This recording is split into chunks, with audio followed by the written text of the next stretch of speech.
Oi oi. So this, ladies and gentlemen, is WCW July the 18th, 1992. Should have said the name of the show, apologies. WCW Worldwide, July the 18th, 1992. Well, I was not, there wasn't many matches well, there are a few matches, but nothing of any significance, so we'll just go through them, give you my thoughts. The opening match was the tag team of Richard Morton and Scotty Flamingo taking on Marcus Alexander, Bagwell and Flying Brian, and which Bagwell and Flying Brian won with a quick roll up. 1, 2, 3.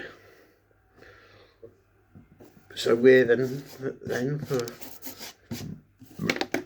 Bagwell and Flying Brian. The next match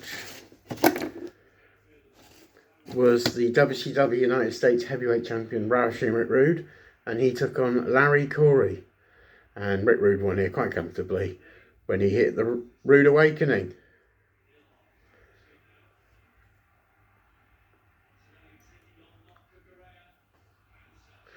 Comfortable victory here. Rude did his bit at the start of the match with all those sweat hogs in the building, you know, usual thing. But yeah, he got the win. The next match was Ricky the Dragon Steamboat against Bob Cook. Scientifically, Steamboat is and was one of the greatest wrestlers of all time. Technically, he was gifted. And he showed it here and then got the win against Bob Cook, who did actually quite well for a secondary talent, but yeah, got the win. The next match was the Natural Dustin Rose and Barry Windham, and they took on Pat Rose and John Peterson. And the match was won by Rhodes and Windham when Barry Windham hit a vile clothesline on Rose, I think it was. 1, 2, 3 for them. The next match was the WCW Light Heavyweight Champion Brad Armstrong, and he took on Tracy Smothers. And Brad Armstrong won with a roll-up. And the final in-ring match of the evening was Dan Spivey and one half of the WCW United States Tag Team Champions, the Barbarian.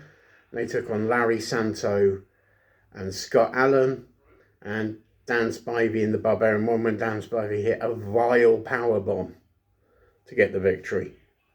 During the show, there were lots of references to the previous Great American Bash, which was 6 days earlier.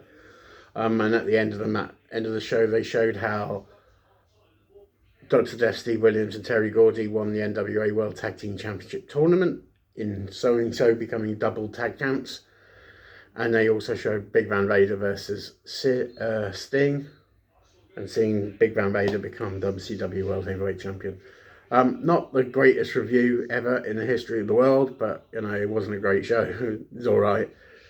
Nothing of any significance actually happened on the show. I don't understand why. Both of them did shows at that time. Both of them, WWF, did shows at that time where they were just completely pointless. But yeah, that's what was happening in the early 90s. So, yeah, so there we are. That's your review for WCW Worldwide. I'll be back soon with hopefully some more reviews. But until then, thank you for watching. Thank you for listening. And I will see you at ringside. Night night.